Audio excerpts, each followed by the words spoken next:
Hello everyone, हम बात कर रहे थे मीनिंग ऑफ स्टीरियोटाइप्स की, जेंडर के बारे में और मीडिया के बारे में। नेक्स्ट जो हमारा है social constructions of gender during late, it means की चाइल्डहुड एंड एडोलेसेंस। उत्तर बाल्यावस्था तथा किशोर अवस्था के अनुसार अगर लिंग की सामाजिक संरचना है उसके बारे में हम बात करते हैं। उत्तर बाल्यावस्था में बच्चा व्यक्तिगत खेलों की अपेक्षा समूह खेलों में, इट मीन्स कि जो घर के खेल हैं उसकी बजाय वो समूह का खेल जो होता है, जो उसमें बहुत ज़्यादा रुचि लेता है। घर से बाहर वो साथी खिलाड़ियों के साथ बहुत ज़्यादा खुश रहता है। घर से वह बाहर अपनी सामाजिक संस्कृति करना चाहता है। इस अवस्था में मूर्खता वह बालावस्था के गुणों और विशेषताओं का ही विकास होता है। अगर हम माने तो शारीरिक, मानसिक, क्रियात्मक और विचारात्मक प्रक्रियाओं की भाषा द्वारा अभिव्यक्ति अच्छी प्रकार से विकसित हो जाने के कारण इस अवस्था में बच्चे समूह खेलों और गतिविधियों में भाग लेने लग जाते हैं। इट मीन्स कि इस अवस्था को जैसे लॉन्ग एज, गिरोह आयु भी कहते हैं। बच्चे अपनी पसंद के अनुकूल समूह के अनुसार ही अग्रसर होते हैं। अपनी पसंद की क्रीड़ाओं में वो रुचि लेते हैं। ये क्रियाएं सामाजिक भी हो सकती हैं और असामाजिक, दोनों प्रकार की हो सकती हैं।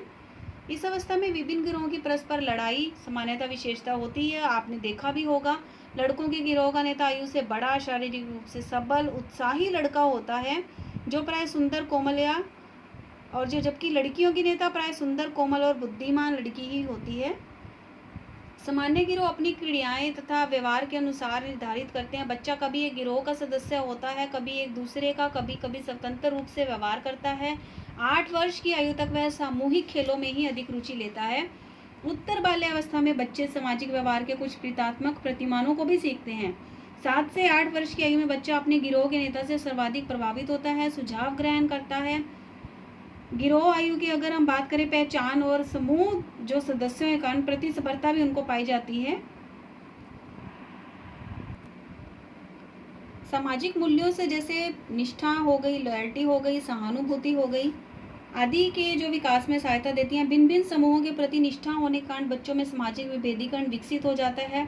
3 से 4 वर्ष की आयु के बच्चे ये पूर्वग्रह घर तय बाहर अन्य अंत क्रियाओं को सीखते हैं। 3 से 3.5 वर्ष की आयु में कुछ सीमा तक अपना उत्तरदायित्व निभाने समझने लग जाते हैं। वो अपना कार्य स्वयं करने लग जाते हैं तथा प्राय अपने से छोटे बच्चों को संभालने का भी उत्तरदायित्व रखते हैं। नेक्स्ट हम बात करते हैं एडोलसेंस की। किशोर अवस्था के अंग्रेजी जो शब्द की है उत्पत्ति एक लैटिन भाषा से हुई है जिसका अर्थ है टू ग्रो द मैच्योरिटी अथवा परिपक्वता की ओर बढ़ना। किशोर अवस्था में सामान्यतः व्यक्ति अपने शारीरिक और मानसिक विकास के चरम बिंदु तक पहुंचता है, परिपक्व होता है। शारीरिक रूप से जब वह 10 से 11 वर्ष की आयु का होता है तो उसमें महत्वपूर्ण व तीव्रतम गति से शारीरिक परिवर्तन होने लगते हैं। परिवर्तन की यह प्रक्रिया बाल्यावस्था के अंतिम चरण से किशोर अवस्था की प्रारंभिक अवधि तक कहलाती है, अथवा हम कह सकते हैं कि सामान्यतः किशोर अवस्था वह संधि से प्रारंभ होती है जो शारीरिक परिपक्वता का प्रारंभ है।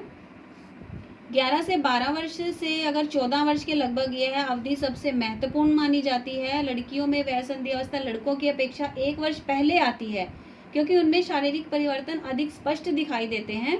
क्योंकि परिवर्तनों की यह प्रक्रिया लगभग 3 वर्षों में पूरी हो जाती है। इस अवधि में अगर हम बात करें, सामान्यतः विकास की गति तीव्रतम होती जाती है। मांसपेशियों और हड्डियों के विकास होते हैं। लड़कियों के नीज स्तंभों व स्तनों का विकास होता है। लड़कों में आवाज का परिवर्तन होता है, भारी होती हैं।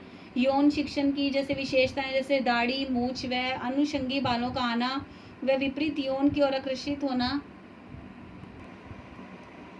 लड़कियों में जैसे अगर हम बात करें, वह संधि अपेक्षाकृत अधिक कठिनाइयों का सामना करती हैं। उनमें शारीरिक परिवर्तन, वक्षस्थल की वृद्धि प्रारंभिक होने के साथ ही वो मासिक रक्तस्राव के प्रथम बार में भी उत्पन्न होने के कारण उन्हें वयस्कों से लज्जा की अनुभूति होती है। कभी कभी पूर्ण ज्ञान के अभाव के कारण वो तनाव व डिप्रेशन में भी आ जाती हैं। क्योंकि अभी दूसरी सहेलियों की प्रक्रिया प्रारंभ नहीं होती तो रसवाला लड़की स्वयं को दूसरी लड़कियों से अलग अनुभव करती है। जैसे कि अगर हम बात करें कि प्रथम अनुभव बाद में समायोजन में होने वाली परिस्थितियों का सामना करने के लिए महत्वपूर्ण होता है। जैसे एक ये है जो अनुभव है बहुत ही कठिन होता है। एक नन्ही युवती जो है डरने और घृणा के अनुभव करने लगती हैं।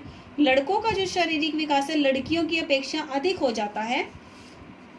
थोड़े से समय में बच्चों में अनेक महत्वपूर्ण परिवर्तन हो जाते हैं जो उन्हें किशोर अवस्था की ओर लेकर जाते हैं। इस अल्पावधि के बाद 20 वर्ष तक, जो कि 20 वर्ष तक किशोर अवस्था कहलाती है। किशोर अवस्था की एक नाजुक अवधि है। इस अवधि के व्यक्ति के शरीर और मानसिक गुणों में परिवर्तन, इट मीन्स की प्रौढ़ अवस्था जो है अडल्टहुड की दिशा में होते हैं। व्यक्ति में स्वयं के प्रति उत्तरदायित्व का स्थापन होता है, जो सेक्स रोल को स्वीकार करता है, माता पिता से आर्थिक स्वतंत्रता प्राप्त करना चाहता है।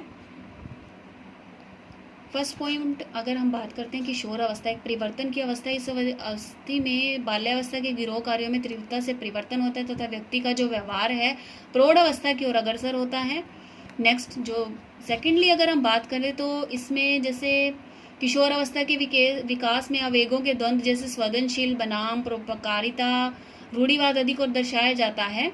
किशोर अवस्था की समस्याओं की आयु को एज ऑफ प्रॉब्लम जो है कहा जाता है, क्योंकि इस अवस्था के क्रम में किशोरों की अपेक्षाकृत अधिक समस्याओं का सामना करना पड़ता है, क्योंकि वे अब वयस्कों की सहायता नहीं लेना चाहते। थर्ड वन अगर हम बात करें, नेक्स्ट हम बात करते हैं लॉस ऑफ सेल्फ आइडेंटिटी की। अगर हम बात करें तो किशोर अवस्था में व्यक्ति के लिए व्यक्तिगत अभिज्ञान जो है प्राप्त करना सर्वोच्च महत्व रखता है। किशोर यह खोजने का प्रयास करते हैं कि वे कौन है और क्या बनेंगे, अपना गोल सेट करते हैं। ये प्रयास अनेक प्रकार से, जैसे दूसरों को देखकर, उनके व्यवसायों के चुनाव से, विचारों के निरंतर, उनकी भूमिकाओं से, विषम रूप से अगर हम देखे जाएं तो यह बहुत ज़्यादा महत्वपूर्ण होता है। लॉस ऑफ सेल्फ आइडेंटिटी भी कई बार इसमें कारण बनता है। कई बार वो अपना मतलब खो देते हैं सब कुछ कि हाँ हम नहीं कुछ कर सकते। नेक्स्ट वन अगर हम बात करें तो किशोर अवस्था में स्वायत्तता के लिए संघर्ष होता है। यह द्वंद्व का एक केंद्र बिंदु होता है। कुछ माता पिता आदतवश बच्चों को स्वयं निर्णय नहीं लेने देते, क्योंकि वे अपने फैसले ही उन पर थोप देते हैं। किशोर अवस्था में मनोवैज्ञानिक अगर हम बात करें इच्छा शक्ति की उनकी, यह भी महत्वपूर्ण होता है कि वो कैसे समायोजन करते हैं। एल्डर ने जो अध्ययनों में यह पाया है कि घरों में बच्चे जहां प्रजातांत्रिक वातावरण था, इन बच्चों की अपेक्षाकृत जो तानाशाही घरों से थे, अपने माता पिता की योजनाओं से अधिक संतुष्ट थे। किशोर अवस्था जो है उसमें संबंधों के परिवर्तनों की अवस्था जरूर रहती है। इस अवस्था में जो सामाजिक संबंध है उनके परिवर्तन देखे जाते हैं। बच्चा जो मुख्यतः परिवार का सदस्य था, अब वह घर का एक अभिजात समूह दोनों का सदस्य होता है। मित्रों की संख्या अधिकतम होती है और वो जो कि दोनों के ही हो सकते हैं। यदि किशोरों के साथ घरेलू समस्याओं पर विचार किया जाए तो उनके सुझाव माने जाए तो वे प्रसन्नता अनुभव करते हैं। किशोर अवस्था में यौन जागरण की अवस्था भी है। सामाजिक संबंधों के साथ साथ किशोरों में यौन संबंधी भावनाएं भी प्रधान होती हैं। अगर हम बात करें तो जैसे अंत में किशोर धीरे धीरे विपरीत यौन के प्रति कामुकता दर्शाते हैं। जैसे आपने कई बार देखा भी होगा कि अपने किशोर युवती और युवक हैं जो अपने प्रेम में सुरक्षा की दमित इच्छा के अनुसार वो पितृ स्नेह प्राप्त करना चाहते हैं, परंतु ऐसा नहीं होता है। विपरीत यौन में अगर केवल स्पष्ट व लंबी बात करने से ही काम इच्छा संतुष्ट नहीं होती है, वो एक रिलेशनशिप जो बनाकर अपने परिवार को भी थोड़ा सा वो करते हैं। किशोरों को जो है सेक्स एजुकेशन के संबंध में हर तरह की उनको नॉलेज और स्वास्थ्य के बारे में जानकारी जरूर देनी चाहिए।